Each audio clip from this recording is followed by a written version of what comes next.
Si tú estás aquí hoy, si tú nos acompañas en este día o si circunstancialmente estás aquí, ¿no? Es muy interesante ver cómo el Señor prepara a las personas para escuchar lo que les tiene que decir. Es muy interesante ver cómo el Señor no desaprovecha ninguna oportunidad. El Señor no desaprovecha ninguna oportunidad de acercarse para que tú puedas escuchar el Evangelio, para que tú puedas escuchar su palabra y encontrar en ella la esperanza que necesita todo corazón humano. Todo corazón humano necesita escuchar la esperanza que nos da Dios a través de su Hijo Jesucristo y que está revelada en la Escritura. Así que vamos a leer Romanos 8, 29 y 30. Lo vamos a leer todos juntos, Romanos 8, 29 y 30.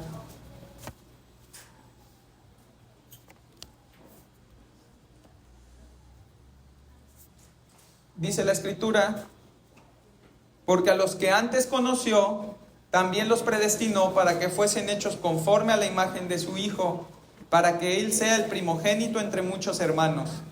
Y a los que predestinó, a estos también llamó, y a los que llamó, a estos también justificó, y a los que justificó, a estos también glorificó. Padre, te agradecemos, Señor. Tus misterios son altos, son grandes, Señor.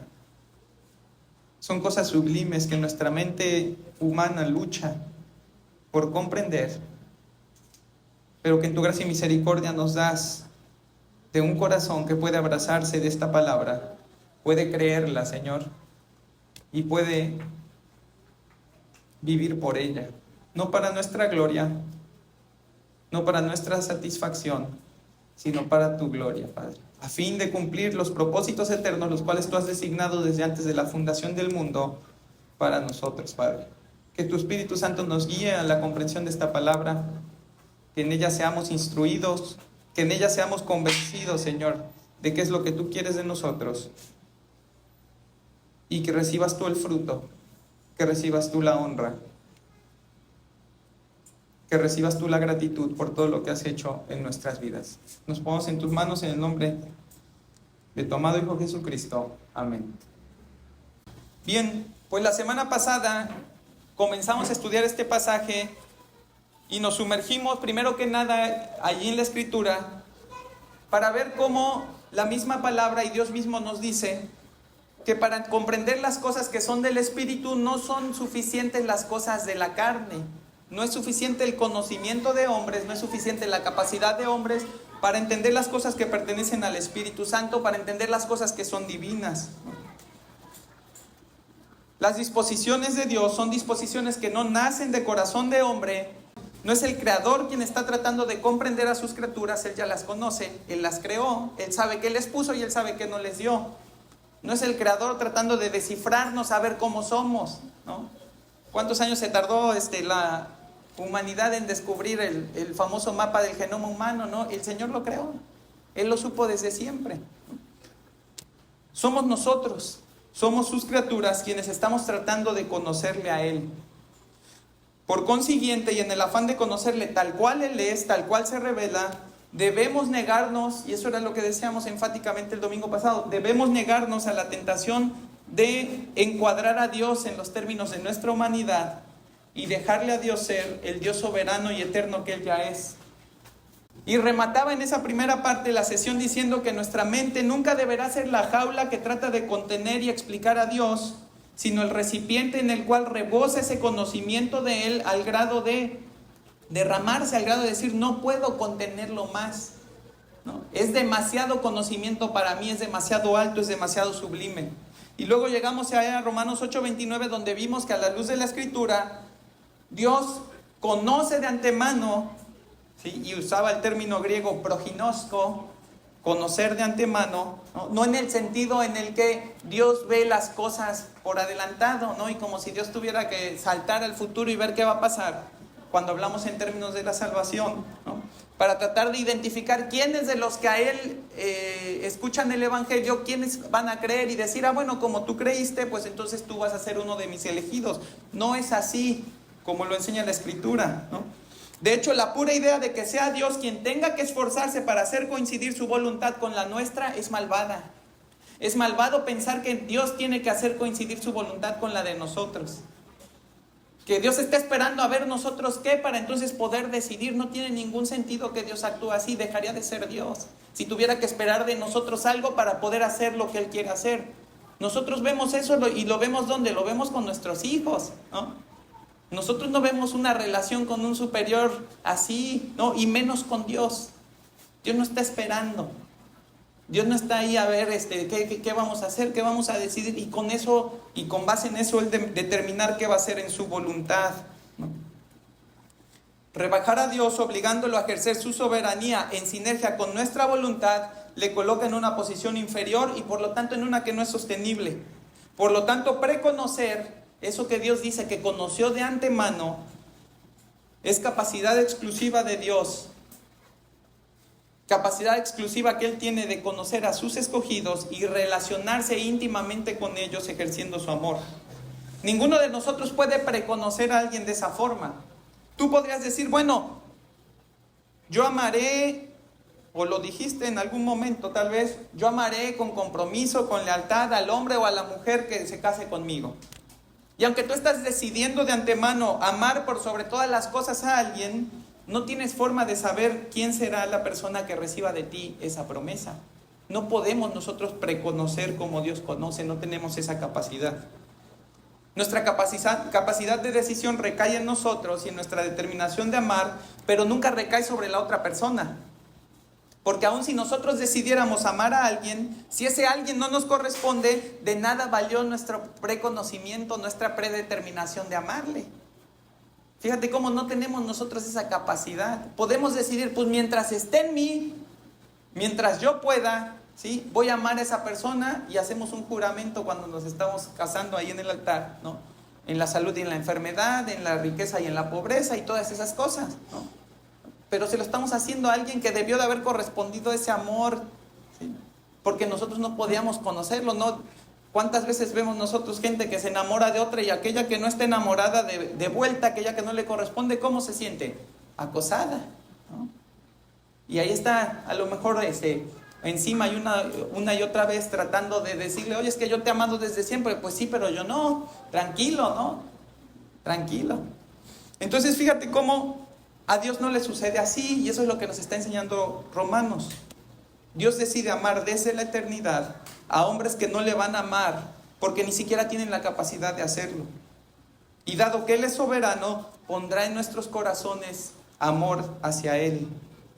De tal forma que el día que existamos, cuando vengamos a esta vida, cuando esa gracia se manifieste efectivamente ante la predicación del Evangelio, nuestra respuesta no será la de todo hombre no regenerado, sino la de un hombre que actúa con un corazón nuevo, que es capaz de amarle y que corresponde al amor de Dios derramado en él. Y eso es lo que dice Jeremías 24:7, lo veíamos el domingo anterior. Dice, y les daré corazón para que me conozcan que yo soy Jehová. Fíjate, está diciendo, yo los conozco, dice Romanos, y ahí está diciendo, yo les voy a dar un corazón para que ustedes me conozcan. ¿En qué sentido? En que ustedes me puedan amar. Dice, y me serán por pueblo y yo les seré a ellos por Dios, porque se volverán a mí de todo su corazón. Ese es el preconocimiento de Dios. Eso es lo que Dios nos está tratando de decir cuando dice que nos conoció de antemano. Y una de las preguntas que podrían surgir a partir de esta primera obra en la salvación de parte de Dios es decir, ¿qué necesidad tiene Dios de hacer esto? Y lo que vamos a estudiar hoy en Romanos, lo que nos da este pasaje para estudiar hoy, nos va a responder mucho de esta pregunta. Pero antes de pasar a estudiar estos versículos, quiero que me acompañes a leer unas palabras de Spurgeon respecto a nuestra lucha por creer en las doctrinas de la gracia. Y él dice así: la falta de profundidad en la vida interior explica la mayor parte del error doctrinal en la iglesia. La sólida convicción del pecado, la profunda humillación a causa de él y un sentimiento de absoluta debilidad e indignidad conducen naturalmente la mente a la creencia en las doctrinas de la gracia. Mientras que, por el otro lado, la superficialidad en estos asuntos deja al hombre contento con una creencia superficial. Aquellas enseñanzas que comúnmente se llaman doctrinas calvinistas suelen ser las más amadas y mejor recibidas por aquellos que han tenido muchos conflictos del alma y por lo tanto han aprendido la fuerza de la corrupción y la necesidad de la gracia. Básicamente lo que Spurgeon nos está diciendo es que nuestra capacidad de comprender la gracia depende en gran medida de nuestra capacidad de comprender la severidad de nuestro pecado, el tamaño de nuestra maldad, la dimensión de nuestra necesidad de perdón. Y esto no es algo que Spurgeon se inventó por allí, ¿no? Vamos a abrir nuestras Biblias en Lucas capítulo 7. Lucas capítulo 7 y vamos a leer de los versículos 36 al 50. Lucas 7:36 dice: uno de los fariseos rogó a Jesús que comiese con él, y habiendo entrado en casa del fariseo se sentó a la mesa. Entonces una mujer de la ciudad que era pecadora, ya te imaginarás, al saber que Jesús estaba a la mesa en casa del fariseo, trajo un frasco de alabastro con perfume, y estando detrás de él a sus pies, llorando, comenzó a regar con lágrimas sus pies y los enjugaba con sus cabellos, y besaba sus pies y los ungía con el perfume. Cuando vio esto, el fariseo que le había convidado dijo para sí, fíjate qué interesante, dijo para sí, o sea, no lo dijo para que lo escucharan los demás. Refiriéndose a Jesús, si fuera profeta, conocería quién y qué clase de mujer es la que le toca, que es pecadora. Entonces respondiendo Jesús le dijo: Simón, una cosa tengo que decirte, ya te escuché. Eso que tú dijiste en la mente ya te lo escuché. Y él le dijo: di, maestro. Un acreedor tenía 2 deudores. El uno le debía 500 denarios y el otro 50. Y no teniendo ellos con qué pagar, perdonó a ambos. Di pues, ¿cuál de ellos le amará más? Respondiendo Simón dijo: pienso que aquel a quien perdonó más. Y él le dijo: rectamente has juzgado. Y vuelto a la mujer, dijo a Simón: ¿ves a esta mujer? Entré en tu casa y no me diste agua para mis pies. Era una costumbre judía darles agua para que se limpiaran, porque acuérdate que no había pavimento ni nada, llegaban con los pies sucios. Era una norma básica de educación, de atención al invitado, darle agua para sus pies para que se los lavara. No me diste agua para mis pies, mas ésta ha regado mis pies con lágrimas y los ha enjugado con sus cabellos. No ungiste mi cabeza con aceite, otra atención más, mas ésta ha ungido con perfume mis pies. Por lo cual te digo que sus muchos pecados le son perdonados, porque amó mucho. Mas aquel a quien se le perdona poco, poco ama. Y a ella le dijo: tus pecados te son perdonados. Y los que estaban juntamente sentados a la mesa comenzaron a decir entre sí: ¿quién es este que también perdona pecados? Pero él dijo a la mujer: tu fe te ha salvado, fe en paz. Mi querido hermano, nos cuesta tanto trabajo abrazar las doctrinas de la gracia porque no hemos logrado ver, como sí lo vio María, la angustiante condición de nuestra vida esclavizada al pecado. Nos sentimos tan justos que creemos que podemos rebatirle a Dios la manera en que su gracia debe operar. Porque si opera diferente a nuestros términos, Dios ya no es tan respetable como me parecía. Querido, piérdele el respeto al Dios que te has creado en tu mente y comienza a respetar al Dios de la Biblia. Y piérdete el respeto a ti mismo. Comienza a odiar tu pecado como Dios lo odia. Y entonces sí podrás relacionarte con el Dios que se revela en la Escritura. Porque solo así podrás entender que no era suficiente una gracia en forma de encuesta de preferencia para ver si respondías sí o no, sino una gracia que fuera lo suficientemente poderosa para limpiarte hasta lo más profundo y recóndito de tu pecado, cubrirte totalmente de la justicia de Cristo y hacerte pasar de muerte a vida con un trasplante de corazón, porque el tuyo y el mío ya no se podían rescatar. Y la pregunta que te voy a hacer antes de entrar al pasaje es: ¿con qué actitud vas a afrontar la doctrina de la predestinación conforme a la que nos va a decir ahora Pablo? ¿Serás el moralmente bueno y políticamente correcto Simón el fariseo, o serás la contrita y humillada María la pecadora? como vienes hoy aquí, como vienes delante de Dios. Vienes entendiendo que no tienes más que la necesidad de arrastrarte por tu condición de pecador, o vienes a hacer un banquete a Jesús para que pues, es famoso, es popular, ¿no? Que venga a comer a la casa, invito a mis amigos que lo conozcan, ¿no? Que pasen un buen rato con Él sin entender la necesidad que tenían de ese que estaba ahí enfrente de ellos. ¿Verás la predestinación desde los ojos de uno al que se le perdona y se le ama poco? ¿O desde la posición de uno al que se le perdona y se le ama mucho? No te olvides lo que Dios dice respecto al soberbio.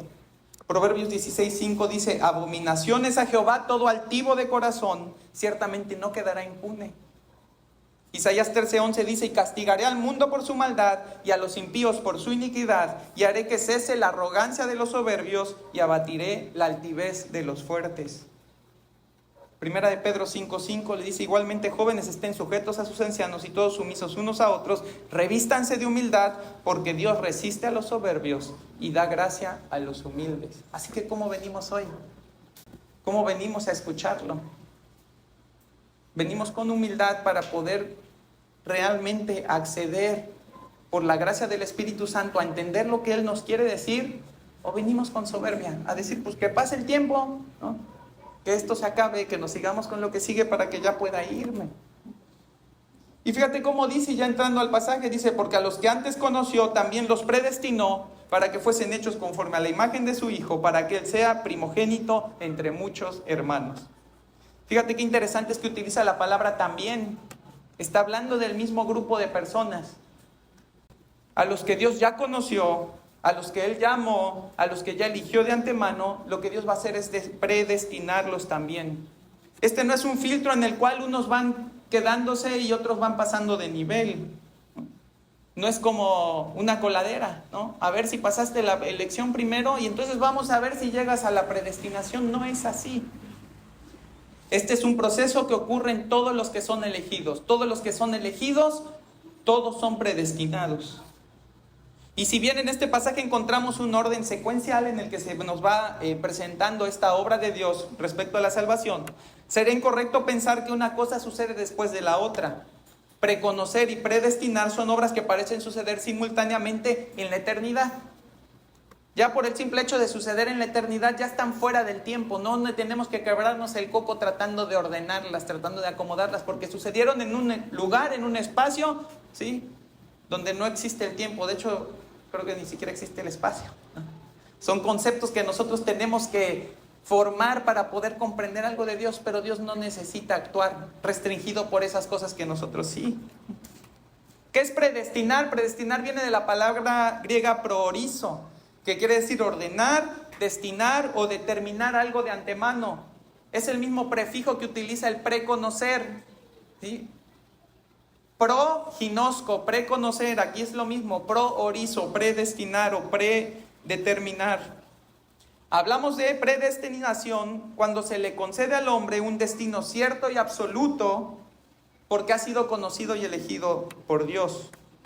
En este aspecto, la regeneración, la obra de regeneración, la mayoría de los teólogos coinciden en que es un concepto bíblico y por lo tanto difícil de negar. Sin embargo, la mayor lucha respecto a esta doctrina no se encuentra en su veracidad, sino en su aceptación. El problema no es que exista, el problema es que nos cuesta trabajo aceptarla. Pero esa misma palabra proorizo aparece en otros pasajes de la Escritura. En Hechos 4, 26 al 28, dice así: se reunieron los reyes de la tierra y los príncipes se juntaron en uno contra el Señor y contra su Cristo, porque verdaderamente se unieron en esta ciudad contra su santo Hijo Jesús, a quien ungiste, Herodes y Poncio Pilato, con los gentiles y el pueblo de Israel, para hacer cuanto tu mano y tu consejo habían antes determinado que sucediera. Fíjate qué interesante. Tanto Herodes como Poncio, como los gentiles y el pueblo de Israel, ¿qué hicieron? No lo que ellos querían. No escogieron ellos su destino. Fíjate cómo dice: para hacer cuanto tu mano y tu consejo, está refiriéndose a Dios. Ellos fueron instrumentos de Dios, ¿sí?, destinados desde la eternidad para hacer lo que Dios, de acuerdo a su mano y a su consejo, había antes determinado que sucediera. Eso es proorizo. determinar algo antes de que suceda. La salvación de sus elegidos no es lo único que Dios ha predeterminado. La forma en la que su Hijo sería tratado y la forma en la que los hombres lo llevarían a la cruz fue algo que también Dios hizo desde la eternidad, algo que Dios predeterminó en la eternidad. Primera de Corintios 2:7 dice: mas hablamos sabiduría de Dios en misterio, la sabiduría oculta, la cual Dios predestinó antes de los siglos para nuestra gloria. Ahí está de nuevo la palabra prohizo. La sabiduría oculta, que es la revelación del Evangelio, también fue determinada desde la eternidad. Fue preparada por Dios para ser manifestada en Cristo y para ser revelada a nosotros a través de la Escritura desde la eternidad.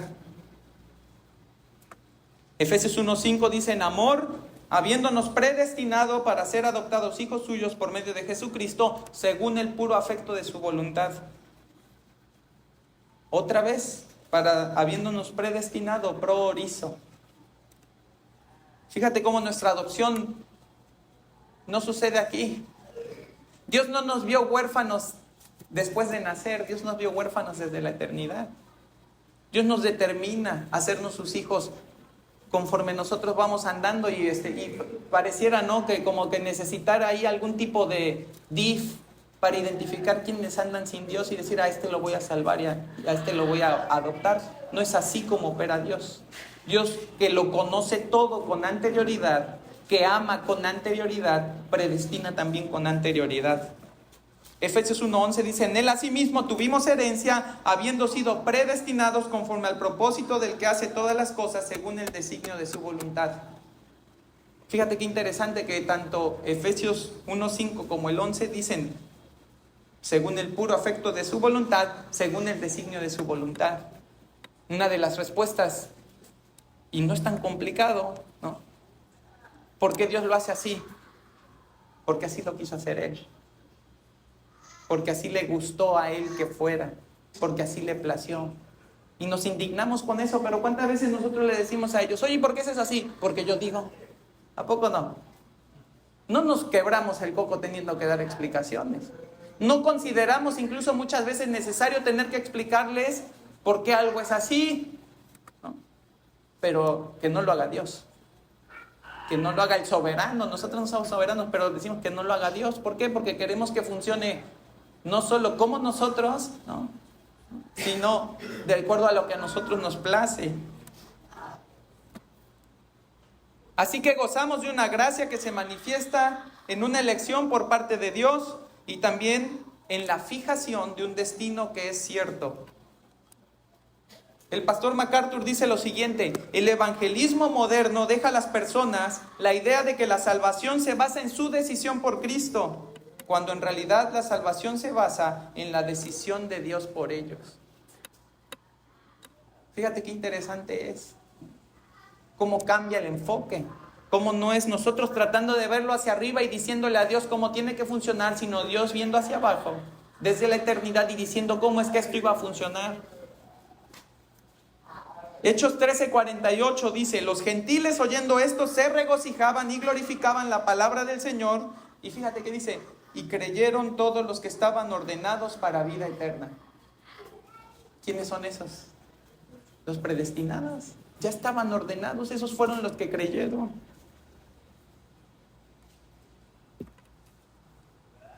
Mira qué interesante ver que el que creyó no se ordenó a sí mismo. No se apuntó y dijo: Dios, yo quiero ser salvo. A ver, anótame allí en ese libro que tienes tú que se llama el libro de la vida. Anótame porque yo quiero ser salvo. No es así. El que aparece allí, ¿sí?, el que cree en el Salvador, es porque Dios lo ordenó para vida eterna. Apocalipsis 17:8 dice: la bestia que has visto era y no es, y está para subir del abismo e ir a perdición. Y los moradores de la tierra, aquellos cuyos nombres no están escritos desde la fundación del mundo en el libro de la vida, se asombrarán viendo a la bestia que era y no es y será. Y el 13:8 dice: y le adoraron todos los moradores de la tierra cuyos nombres no estaban escritos en el libro de la vida del Cordero que fue inmolado desde el principio del mundo. Apocalipsis nos los deja muy claro. Nos deja muy claro que aquellos que estaban inscritos, aquellos cuyos nombres se escriben en el libro de la vida, fueron escritos desde antes de la fundación del mundo. Ahora bien, como te comentaba hace un momento, el problema de la gente con la predestinación no es que no esté claramente enseñada en la Escritura.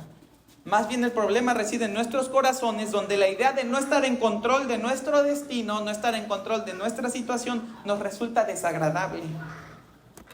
La tendencia de nuestro corazón será la de cuestionar sobre qué base Dios hace esa elección y predestinación. ¿Aplica para algunos o aplica para todos? Un maestro de un instituto teológico que luchaba con esta doctrina llegó a decir: no creo que Dios traiga gente al reino pataleando y gritando en contra de su voluntad, que no quieren estar ni siquiera allí, y a su vez le niegue el acceso a otros que desesperadamente quieren entrar. Hermano, esta afirmación es tan herética como errónea en sus premisas, porque en primer lugar, nadie a quien el Señor elige lo mantiene con un corazón que no le puede amar. El Señor no trae a nadie pataleando, el Señor no trae a nadie gritando, no es como nosotros en ese sentido Dios. Lo vimos que dice Jeremías: les voy a dar un corazón para que me conozcan, para que me puedan amar. ¿Quién que ama a Dios va a venir pataleando? Dime, cuando conociste a la mujer con la que estás casada, iba a decir la mujer de tus sueños, espero que sí sea esa. ¿Quién venía pataleando y gritando: no quiero verte, no quiero salir contigo? No. ¿Quién venía así? Ya había un amor allí, ya había un interés. ¿Cuál es el resultado de ese interés, hermano? Que a lo que me dijeras íbamos. Oye, vamos al parque platicaba con mi hermano Mauricio. Ya nos vamos a echar de cabeza, Mauricio. Y decíamos: pues ni a él ni a mí nos gustan los juegos mecánicos, ¿no? No, o sea, yo realmente en ese sentido soy bastante temeroso, y yo digo, se me hace que es más fácil que me caiga que suba, ¿no? Pues tanto él como yo nos subimos a los juegos mecánicos porque las mujeres que el Señor nos puso para que fueran nuestras esposas, ¿qué creen? Les encanta. Y ahí me veía, le decía, yo hubo un día en el que terminé de bajar de ese juego, que ni me acuerdo cuál era. Le digo, me dolían los brazos de tan duro que me agarré de la cosa esa por si se soltaba. ¿Lo disfruté? No. ¿Logré lo que perseguía? Sí. Pero fíjate lo que fui capaz de hacer por esa mujer a quien yo amé, ¿no? Ahora imagínate lo que podemos hacer por Dios. No porque nosotros le podamos amar, sino porque Dios va a cambiar tu corazón para que le puedas amar como Él te ama. ¿Qué no vamos a ser capaces de hacer si Él es quien pone en nosotros esa capacidad? Entonces te decía, esta afirmación de ese hombre que cree que Dios los trae a los que van a ser salvos arrastrándose y gritando, es falsa. Nadie viene a los pies del Señor arrastrándose y gritando, más bien venimos rogando, venimos llorando, porque lo que nos ofrece el mundo no es mejor que lo que nos ofrece Dios. Porque el que sí nos hace llorar, el que sí nos hace sufrir, el que sí nos hace arrepentirnos es el mundo donde no tenemos a Dios, no aquí. Pero además es igual de incorrecta, igual de errónea la segunda premisa, que dice que a su vez le niegue el acceso a otros que desesperadamente quieran entrar. Querido, Dios no le niega el acceso a ningún ser humano que quiera entrar a su reino, porque no ha existido una persona nacida de hombres, nacida de simiente humana, que alguna vez haya deseado a Dios y a su gloria. Dios no le cierra las puertas a nadie, porque de entrada ninguno está buscándole como Dios quiere ser buscado. Ninguno está viviendo la vida de santidad y de justicia al nivel en el que Dios podría decir, bueno, te acepto, entra. Nadie. El único que fue capaz de vivirla así fue Jesucristo. Fíjate, Romanos 3:11 dice, como está escrito, no hay justo ni aun uno, no hay quien entienda, no hay quien busque a Dios. Ya lo está diciendo Dios. Ya es una afirmación que podemos tener la confianza de que es absolutamente cierta, lo está diciendo Él. Todos se desviaron a una se hicieron inútiles. No hay quien haga lo bueno, no hay ni siquiera uno. Así que no, la predestinación no se trata de Dios ejerciendo coerción y forzando a pecadores reacios a entrar a su reino. De hecho, ese es un principio que surgió de un hombre que se llama Pelagio, que después de un tiempo fue declarado como un hereje. Y fíjate lo que decía Pelagio. Según el pelagianismo, que fue la filosofía de Pelagio, el pecado de Adán fue exclusivamente suyo. Ya está contradiciendo la Escritura, lo que nosotros vemos en Romanos 5. Y los descendientes de Adán no heredaron una naturaleza pecaminosa que les transmitieron. Dios crea a cada alma humana directamente y por lo tanto cada alma humana comienza en la inocencia libre de pecado. No somos básicamente malos, dice la herejía pelagiana, somos básicamente buenos, lo cual, como ya sabemos, contradice lo que acabamos de leer en Romanos. Aquí estás entre o le crees al hombre o le crees a Dios.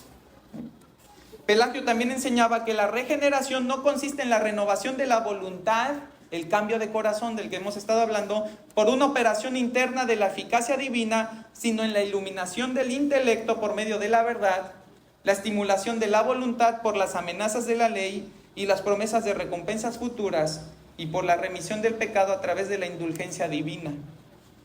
Eso es lo que dice Pelagio. El Hijo de Dios se hizo hombre con el propósito de, por su enseñanza y ejemplo perfectos, producir el móvil, el motivo más poderoso de autoayuda, para de esa manera redimirnos. Así como somos imitadores de Adán en el pecado, debemos ser imitadores de Cristo en la virtud. Fíjate cómo está diciendo todo lo contrario a lo que dice Romanos. Y todo lo contrario a lo que dice toda la Escritura.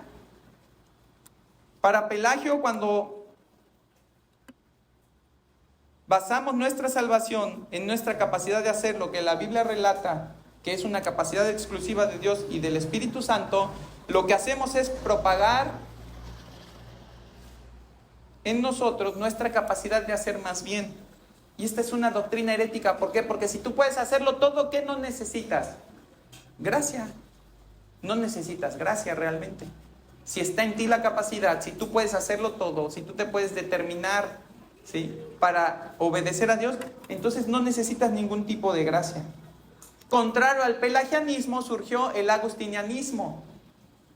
Según Agustín, y esa es una doctrina que sí está fundamentada en la Escritura, tan pronto como Adán pecó, perdió la libertad en la que fue creado, quedando en un estado total de impotencia para moverse hacia Dios, y traspasó esa misma condición a su descendencia. Es lo que dice Romanos. Así como el pecado entró al mundo por un hombre y por ese hombre a todos los demás hombres, es lo que dice Romanos. Eso es lo que en eso se sustenta la doctrina de Agustín. Fíjate cómo dice: como resultado de la entrada del pecado en el mundo, el hombre nunca más puede desear el verdadero bien, el cual está arraigado en el amor de Dios, ni tampoco puede realizar su verdadero destino, más bien se hunde más y más en esclavitud. De esto se deduce lógicamente que la regeneración es obra exclusiva de la gracia de Dios. Y fíjate qué interesante, no en el sentido de que la gracia obliga al hombre a actuar conforme a la voluntad de Dios, sino que esta gracia, a la que Agustín llama irresistible, opera en nosotros renovando nuestra voluntad y restableciendo nuestra verdadera libertad. ¿Qué es lo que hace la gracia de Dios? Capacitarnos nuevamente para que cuando nosotros escuchemos el Evangelio ahora podamos decir que sí. Porque no estamos muertos en nuestros delitos y pecados, porque no estamos sujetos al yugo de la esclavitud, porque el pecado ya no es nuestro Señor. Dios puede obrar en la voluntad, y de hecho lo hace, de modo que el hombre se torna libremente hacia la virtud y la santidad. De esta manera la gracia se convierte en la fuente de todo bien en el hombre. Esa es la perspectiva de Agustín. Una en la que la gracia es indispensable para que tú puedas alcanzar la salvación que Dios ha determinado a través de Jesucristo desde la eternidad. Y entre esos dos surgió una corriente que se llama el semipelagianismo. Es decir, depende de ti, ¿sí? Está como que ahí intermedio, pero sigue dependiendo de ti. Liderada por un hombre que se llamó Juan Casiano, este movimiento condena la doctrina de Pelagio, dice: no, no estaba correcto, estaba equivocado, pero tampoco acepta la posición de de Agustín. Y dice Casiano: tan pronto como Dios descubre en nosotros el comienzo de una buena voluntad, la ilumina y alienta e incita hacia la salvación, haciendo crecer lo que Él mismo plantó o lo que ha visto surgir por nuestro propio esfuerzo. Fíjate cómo está ahí entre no soy de allá ni soy de acá, no como la canción que decía: no soy de aquí ni soy de allá. Está en el intermedio.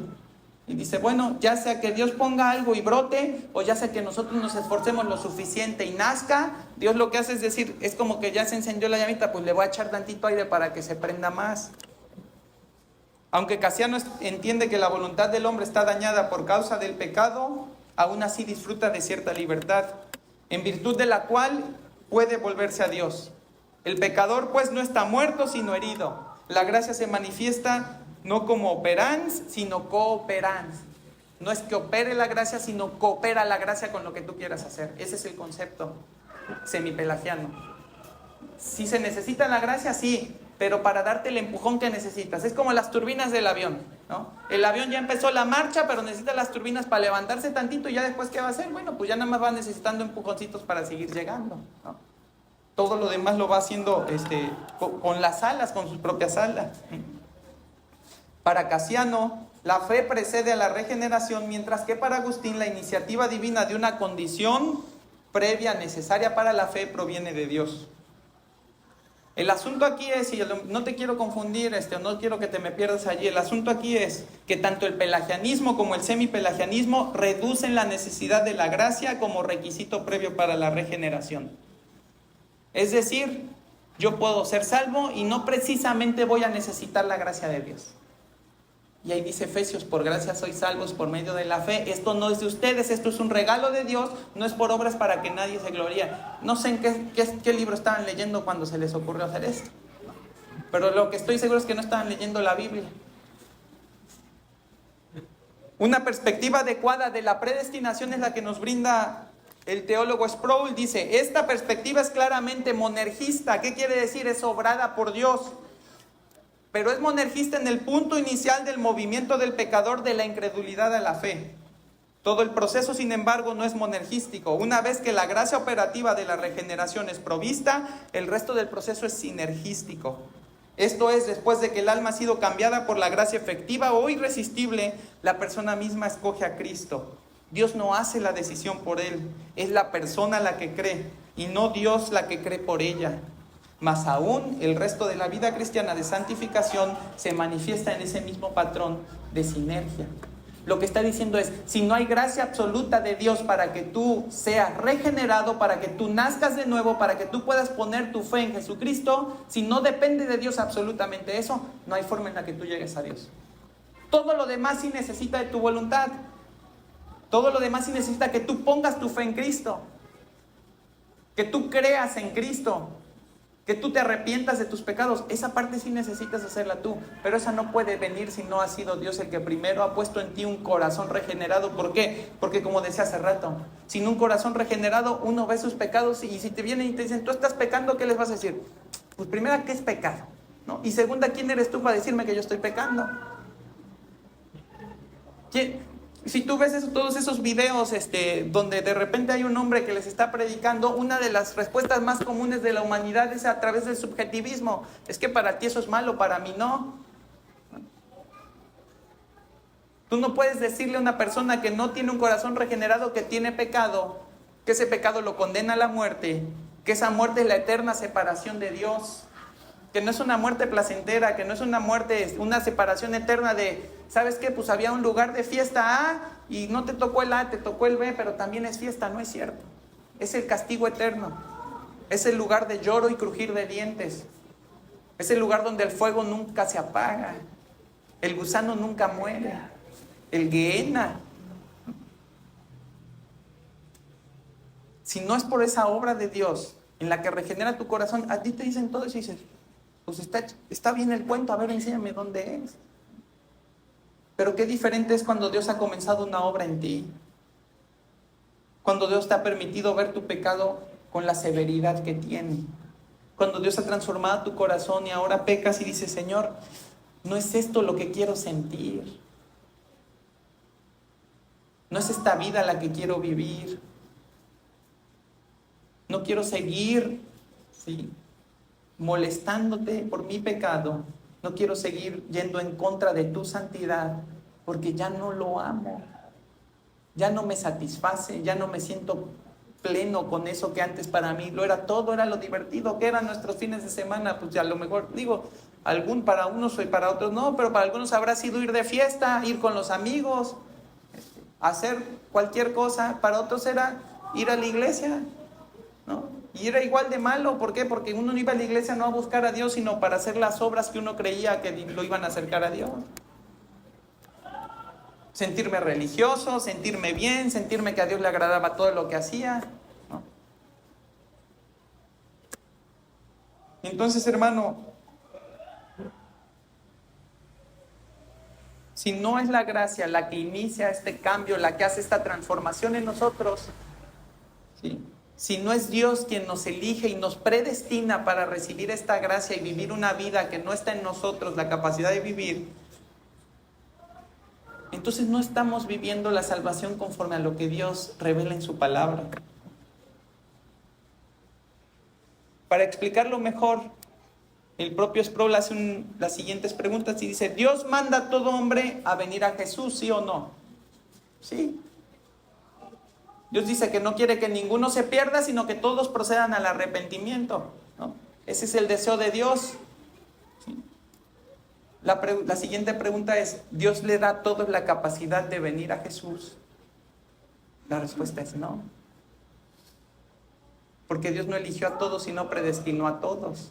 Ahora, ahorita y ahí es donde donde es como que le echaron sal al gusano y ahí empieza uno a hacerse así, ¿no? Ahorita vamos a ver por qué. Aunque Dios quiere que todos procedan al arrepentimiento, aunque Dios quiere que todos vengan a Jesús, ¿sí? Y aunque no todos reciban de Dios eso, aún así es disposición divina que todo el que no crea en Cristo sea condenado y el que cree no sea condenado. ¿Qué diferencia hay entre uno y otro? En términos humanos, ninguna. Ambos son pecadores, incapaces de venir a Dios por sí mismos. Pero en términos divinos, la diferencia es absoluta. A uno de los Dios le concedió todo lo necesario para venir a Cristo a través de la obra de elección y predestinación que nos enseña Romanos 8:29. Y no me voy a quedar ahí. Vamos a regresar porque lo vimos el domingo anterior. Dice Juan 6:44, ninguno puede venir a mí si el Padre que me envió no le trajere, y yo le resucitaré en el día postrero. Fíjate qué interesante es lo que está diciendo Jesús. Esto no lo dijo ninguno de los apóstoles, ninguno de los discípulos. Esto lo está diciendo Jesús. Ninguno puede venir a mí si el Padre no lo trae. Y si viene a mí, yo lo voy a resucitar en el día postrero. Ahora fíjate, a la luz de este pasaje, ¿qué se necesita para ser resucitado en el día postrero? Venir a Cristo, ¿no? ¿Qué se necesita para venir a Cristo? Que el Padre lo traiga. Ahí está la operación efectiva de la predestinación. No dice aquí que todos se pueden acercar, pues el que quiera véngase, ¿no? Es entrada libre, el que quiera entrar venga. No dice eso. Dice: ninguno puede venir a mí, por lo tanto no le puedo resucitar en el día postrero si no es el Padre quien lo trae. La salvación opera con una condición necesaria, que es ser traído por el Padre. A partir de esa condición necesaria, nosotros obtenemos lo que es una capacidad dada, que es venir a Cristo. ¿Te das cuenta cómo? ¿Sí? El Padre primero te tiene que traer y después tú vas a venir a Cristo. Ahí está operando la gracia.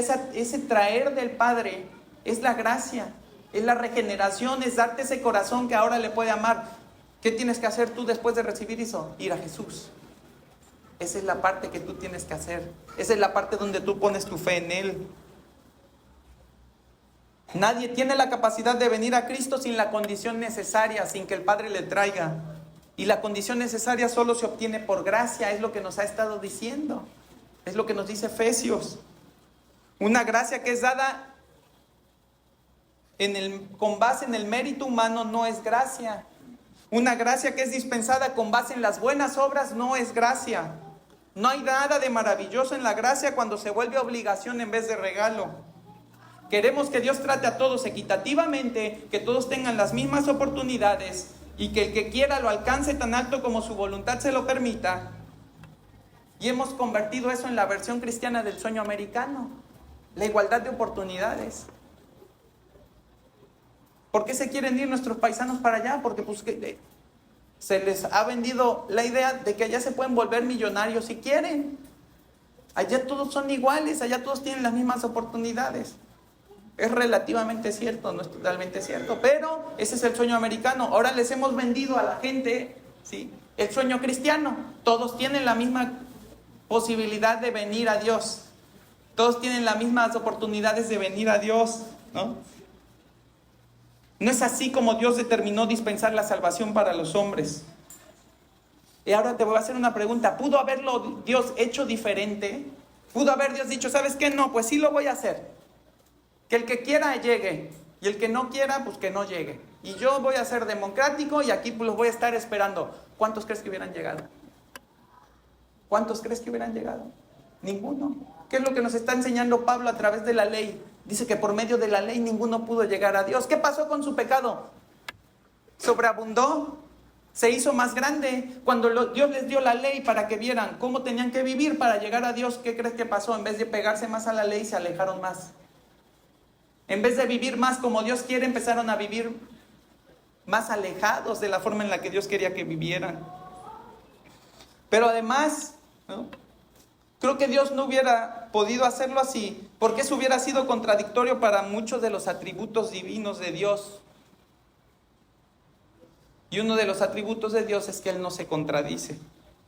La manera en la que Dios determinó hacerlo es la forma en la que Dios cumple todos sus planes y propósitos, entre ellos el de glorificarse a sí mismo. Y por eso dice Efesios, por gracia eres salvo por medio de la fe. Esto no de vosotros, pues es don de Dios, no por obras para que nadie se gloríe. Si Dios lo hubiera hecho democráticamente, ¿de quién iba a ser la gloria? Pues del que llegara. ¿A poco no? ¿Y se estuviera contradiciendo Dios? ¿Cuándo Dios ha hecho algo para la gloria del hombre? ¿Cuándo el propósito final de Dios es que el hombre se glorifique? Nunca. El propósito final de Dios es que Él sea glorificado. Por lo tanto, no pudo haberlo Dios hecho de otra manera porque Él se hubiera contradicho en sus disposiciones. Y es un atributo divino el no contradecirse. Así que dejar, aunque sea el 1% de la salvación en manos del hombre, es poner el sacrificio de Cristo y su vida perfecta bajo el dominio del pecado. Pues el pecado nunca dejará al hombre elegir a Cristo por sí mismo, ya que el hombre no regenerado no responde a otro Señor que no sea el pecado. Es más, el hombre no regenerado ni siquiera puede responderse a sí mismo, ni siquiera puede obedecerse a sí mismo. El hombre no regenerado va a obedecer al pecado. Romanos 9, 13 al 18, y ya estamos concluyendo. Dice, como está escrito, a Jacob amé, mas Esaú aborrecí. Y ya sabe Pablo que van a saltar, ¿no? ¿Qué pues diremos? ¿Que hay injusticia en Dios? En ninguna manera. Pues a Moisés dice, tendré misericordia del que yo tenga misericordia y me compadeceré del que yo me compadezca. Así que no depende del que quiere ni del que corre, sino de Dios que tiene misericordia. Porque la Escritura dice a Faraón, para esto mismo te he levantado, para mostrar en ti mi poder y para que mi nombre sea anunciado por toda la tierra. ¿Y fue salvo Faraón? No, pero para eso lo levantó Dios. Ese fue el propósito de Dios. De manera que de quien quiere, tiene misericordia, y al que quiere endurecer, endurece. ¿Hay injusticia en Dios? Es una pregunta que Pablo se apresuró a responder sabiendo que argumentarían los hombres que no quieren reconocer esta doctrina. Y la manera en la que Dios les responde, para resumir lo que acabamos de leer, es determinante. ¿Sabes qué les está diciendo? Les está diciendo, déjame a mí, Dios, ser Dios.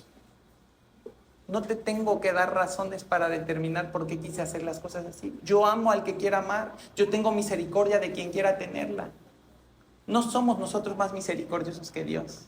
Y a veces queremos jugar ese papel. No somos nosotros más amorosos que Dios. Creemos que porque nosotros queremos que todo mundo sea salvo y todo mundo tenga la igualdad de oportunidades, creemos que somos más justos que Dios y no lo somos. Porque para ti, para mí nada más es un pensamiento, es un anhelo, pero para Dios, ¿qué implicó? Implicó dar a su Hijo en la cruz. Implicó hacer que su Hijo viviera una vida aquí en la tierra, libre de pecado, sujeto a tentación, padeciendo dificultades, padeciendo oprobio, rechazo. ¿Sí? Para ti, para mí nada más es Dios. ¡Qué gacho eres! Pero para Él, ¿sabes qué? A mí me costó a mi hijo, a ti no. Yo tuve que dar a mi hijo. Yo voy a escoger de quién tengo misericordia. Yo voy a escoger a quién endurezco. Yo voy a escoger a quién hablando. Yo voy a escoger a quién lo dejo con su corazón de piedra, porque ese corazón yo no se lo di. Yo no le di el corazón de piedra. Yo creé al hombre a mi imagen y semejanza. Yo lo creé sin pecado. ¿Quién decidió pecar? El hombre. En ese ejercicio del libre albedrío que tanto el hombre ahorita presume, ¿qué fue lo primero que hizo el hombre? Pecar contra Dios. Dios no está siendo injusto. Dios no está siendo arbitrario. Dios está siendo Dios.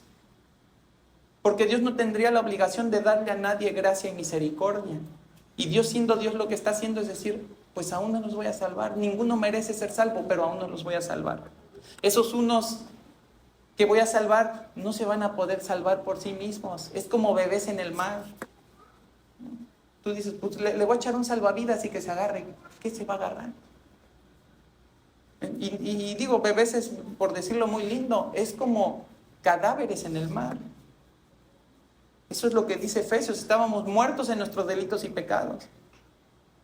Échale, no sé, inyéctale la vacuna contra el coronavirus a alguien que ya murió, ¿qué le va a hacer? Aviéntale un salvavidas a alguien que ya se ahogó, ¿qué le va a hacer? Entonces fíjate que misericordioso es Dios, que no necesitando tener misericordia de ninguno, a Él le plació tener misericordia de algunos. Esa es la misericordia de Dios y esa es la gracia. Por eso nosotros nunca vamos a ser mejor que Él, nunca vamos a ser más justos que Él, nunca vamos a ser más sabios que Él. Para nosotros es fácil decirle a Dios qué tiene que hacer, pero ¿quién de nosotros daría a su hijo por la vida de otro? ¿Quién? Y no cualquier otro. ¿Quién de nosotros daría la vida de su hijo por uno de los asesinos que están ahí en la cárcel? ¿Quién la daría? Ninguno. Pero Dios sí tiene que darlo todo. Dios sí tiene que ser igualitario, ¿cómo no? No. Dios no tiene que ser como nosotros queremos. Dios tiene que ser el Dios que Él es. Él es soberano. A Dios nadie le dice qué hacer. Y aún en esa soberanía y en ese derecho que Él tenía por su santidad, por su justicia, de condenarnos a todos al castigo eterno, Él decidió tener misericordia a través de Jesucristo. Creemos entonces que si Dios da gracia a uno y los resucita y regenera, ahora tiene la obligación de hacerlo con todos. Pero acabamos de decir hace un momento que si la gracia es obligación, deja de ser gracia. Y al dejar de ser gracia, deja de glorificar a Dios y da paso a la gloria del hombre. Si Dios castigara a un hombre y ese hombre fuera inocente, entonces habría injusticia en él. Pero la doctrina bíblica de la elección parte de la premisa de que no hay hombre bueno, no hay hombre justo, no hay ni aún uno. Así que Dios no puede ser injusto nunca. Por tanto, unos reciben gracia para vida eterna y otros reciben justicia para muerte eterna. Pero Dios no imparte injusticia para nadie. Dios va a dispensar su gracia conforme al beneplácito de su voluntad, y al dispensarla Él va a elegir y predestinar a algunos para salvación. ¿Qué es lo que pasa con el resto? Lo que te pasaría a ti y lo que me pasaría a mí si no hubiéramos sido objetos de la gracia de Dios a través de esa elección y predestinación. Y por eso yo te decía cuando empezaba, no sé si circunstancialmente estás aquí, pero mira qué misericordioso es Dios que te está permitiendo escuchar este mensaje hoy. Mira qué misericordioso es Dios que tú no vas a poder decir cuando estés delante de Él, es que yo no sabía, a mí nadie me contó, apenas me vengo enterando. Dios dice en la Escritura que aún esos que crean que apenas se van enterando, Dios les va a demostrar que no es cierto, que ya lo sabían, ¿no? Y los va a condenar igual que a los que lo escucharon todo de corrido. Pero hoy tienes un testimonio mayor. Hoy tienes el testimonio del Evangelio, el testimonio de la gracia, el testimonio de la salvación que es por medio de Jesucristo, no obrada por manos de hombres, no obrada por voluntad de hombres, sino obrada por Dios mismo, en misericordia, reteniendo el pago de nuestro pecado, reteniendo el castigo que deberíamos recibir y dándonos la oportunidad de escuchar que Él tiene amor para nosotros, que Él tiene perdón de pecados, que Cristo es el camino, y que si nosotros en este momento ponemos nuestra fe en Cristo, seremos perdonados. Y uno comienza a preguntarse, pero ¿para qué le pido perdón si no sé si soy elegido? Tú no te preocupes por eso. Tú ora fervientemente porque el Señor te otorgue su perdón. Era como les decía el domingo anterior, son verdades paralelas. No entiendo cómo funciona y no es mi responsabilidad respondértelo. Tengo muchas responsabilidades hacia ti, amada iglesia, pero no de explicar las que la palabra no explica. No sé cómo funcionan. Lo que sí sé es que la palabra dice que Él es galardonador de los que le buscan. Que la palabra dice, buscadle mientras puede ser hallado. ¿Cómo funciona eso? ¿Y qué tal si no soy escogido? Pues ve y búscalo. Descúbrelo delante de Dios. No me lo preguntes a mí. Ve y pregúntaselo a Él.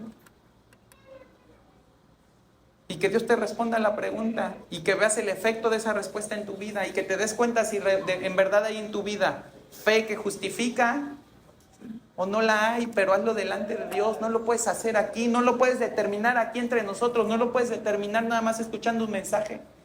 Este no es un examen de autodiagnóstico, este es un examen para ir delante de Dios. Este no es un examen para declararnos incapaces o capaces, este es un examen para venir delante de Dios y decirle, Señor, yo sé que tú tienes misericordia. Dámela a mí. Dámela a mí. Dame la gracia de ser uno de tus elegidos. Dame la gracia de ser uno de tus predestinados, porque si no eres tú, yo nunca lo voy a poder hacer. Y quiero terminar con lo que dice el pasaje ahí, el 29, dice, porque a los que antes conoció también los predestinó para que fuesen hechos conforme a la imagen de su Hijo, para que Él sea el primogénito de entre muchos hermanos. Cada vez que tú ves un par en la Escritura, estás hablando de un propósito. La predestinación tiene dos propósitos, uno primario y uno secundario, y aquí vemos que el secundario se presenta primero. Fíjate cómo dice, para ser hechos conforme a la imagen de su Hijo. Y hermano, aquí hay algo que me preocupa. Los cristianos de hoy ya no se quieren parecer a Jesucristo. Pareciera que ser como su Señor no es lo suficientemente atractivo. Si enfrentan una tentación, no conocen la palabra lo suficiente para vencerla. Pasar tiempo enseñando y discipulando, pues cuando haya chance. Predicar el reino de Dios, hablar del arrepentimiento, pues no tanto, porque si no, no me van a empezar a tratar como me tratan ahorita. Servir en vez de buscar ser servido, andar en los negocios del Padre, orar con completa dependencia a Dios. Ya no nos queremos parecer a Cristo. Los cristianos hoy quieren ser como el mundo, soñar lo que sueña el mundo, ser apreciados como el mundo aprecia, celebrar las cosas que celebra el mundo, ser tolerantes con lo que el mundo tolera, perseguir lo que el mundo persigue, hacer iglesia como la haría el mundo. Eso sí, con todas las bendiciones que Dios promete a los que no son del mundo. Fíjate qué curioso. Queremos ser cristianos que reciban todo lo que Dios le tiene prometido a los cristianos, pero no parecernos a los cristianos, no vivir como cristianos. Queremos ser ciudadanos con doble nacionalidad. Queremos entrar libremente al cielo, pero pasearnos libremente por la tierra.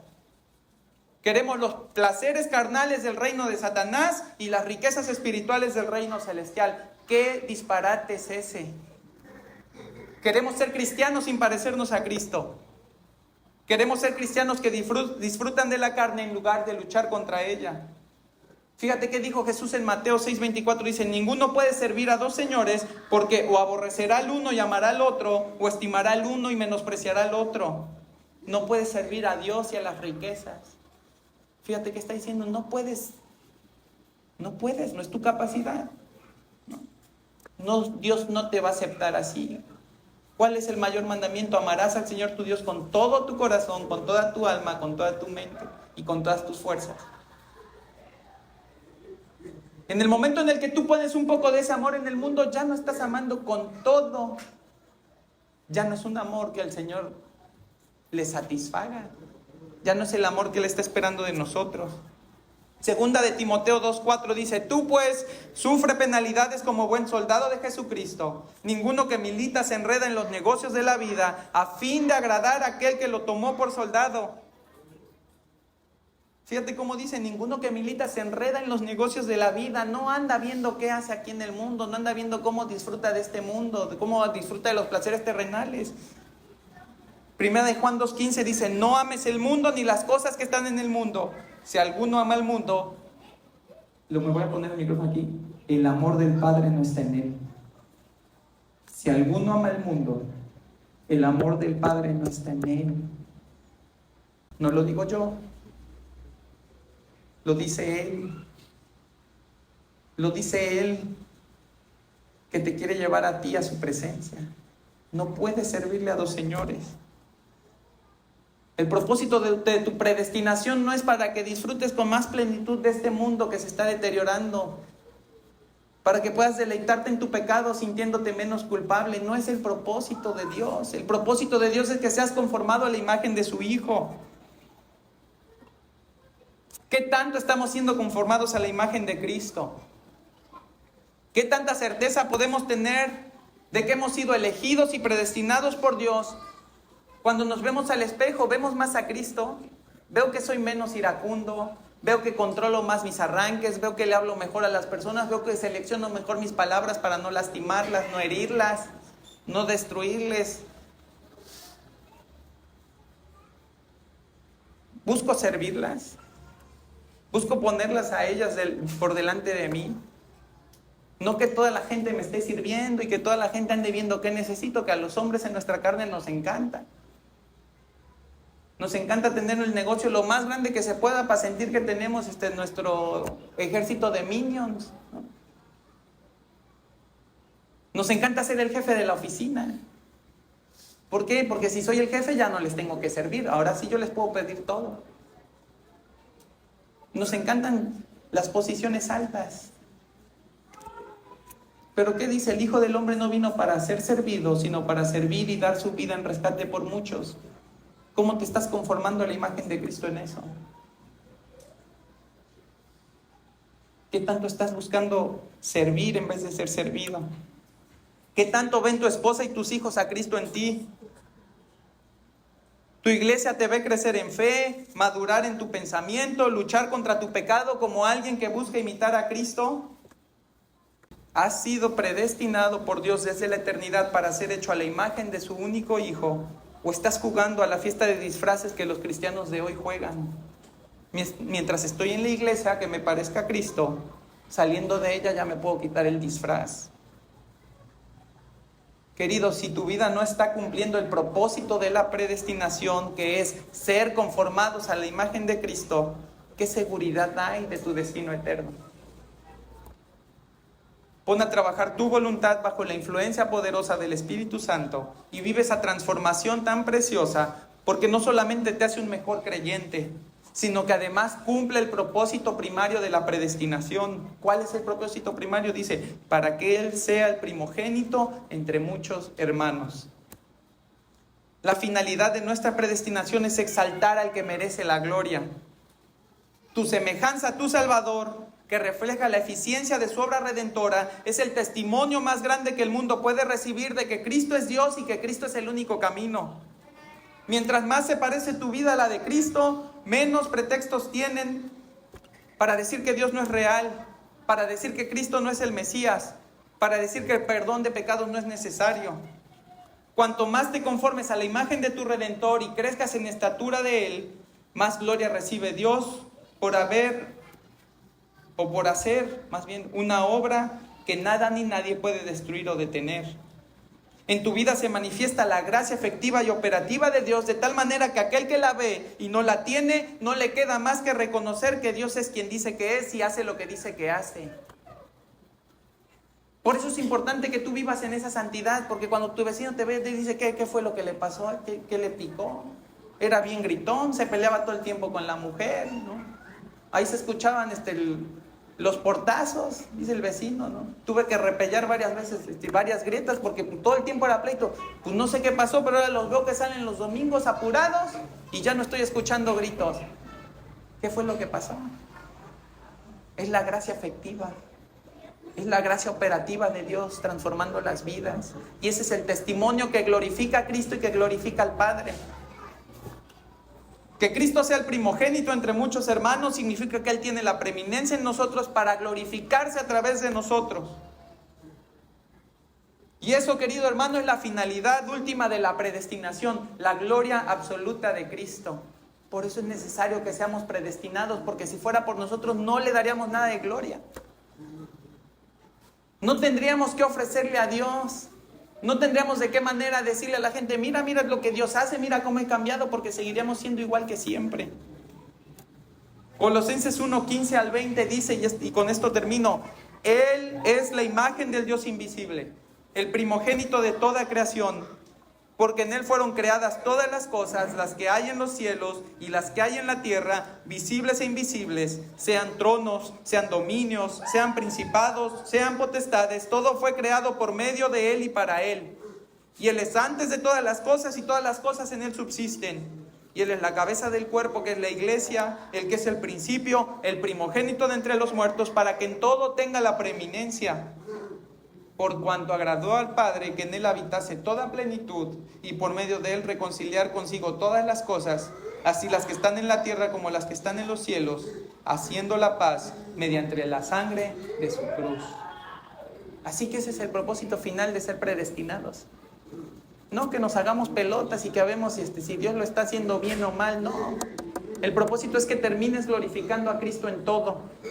Que todo tu ser glorifique a Cristo, que tus pensamientos, que tus acciones, que tus sentimientos, que la manera en la que decides, que la manera en que la actúas, todo glorifique a Cristo. Y hoy vamos a celebrar el bautismo de unos hermanos que precisamente han comprendido a eso, que la obediencia es agradable a Dios, que Dios se place en la obediencia, que Dios ha comenzado una obra en ellos y que esa obra se va a perfeccionar en el día que Cristo vuelva, pero que ellos tienen que dar testimonio de esa obra, no solamente viviéndola allá afuera, no solamente confiando en Dios, no solamente buscándole en su palabra, no solamente orando, sino también obedeciendo el mandato del bautismo. ¿Cómo puedes saber que alguien ha sido elegido? ¿Cómo puedes saber que alguien ha sido predestinado? Nosotros no lo sabemos con absoluta certeza, Dios sí. Pero el bautismo es uno de los primeros testimonios que uno puede ver en un hombre cuyo corazón ha sido cambiado. ¿Qué hombre que no conoce a Dios va a querer remojarse en el agua? ¿A poco no los bautizan mejor cuando no saben ni qué están haciendo para que no puedan decir que no? Ya nos ahorramos el problema. No podían decidir, pues ya los remojamos rápido. ¿Qué hombre que no ha sido cambiado y transformado por Dios va a querer sumergirse allí enfrente de otros hermanos para testimonio de que Él ha muerto en Cristo y ha resucitado con Cristo? Para testimonio de que su vida no es la misma vida de antes. Para testimonio de que Dios está transformándoles, les está conformando a la imagen de su Hijo. Y para que con eso ellos glorifiquen a Dios en todo lo que puedan mientras están en esta vida. Porque llegará un día en el que le podrán glorificar cara a cara, cantarán delante de Él. Pasaremos una eternidad reconociendo su grandeza, su gracia, su misericordia, su majestad, y no nos cansaremos. Pero mientras llega ese momento, el ejemplo se da aquí, el testimonio se muestra aquí, la determinación se tiene aquí, la voluntad se pone aquí.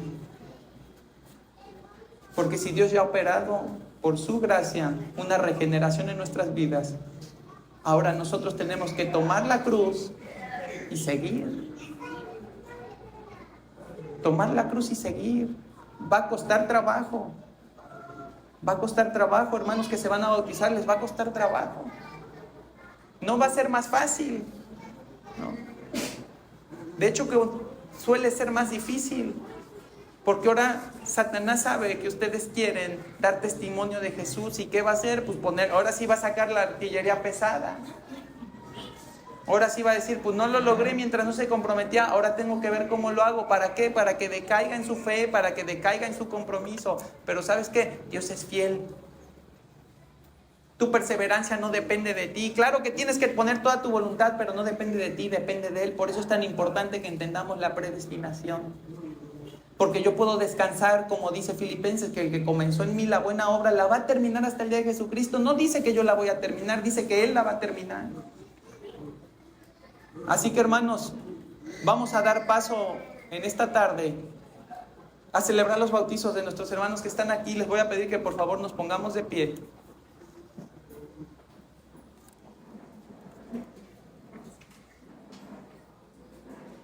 Y vamos a orar. Padre, gracias, Señor, porque nos has extendido tu gracia y tu misericordia a través de Jesucristo.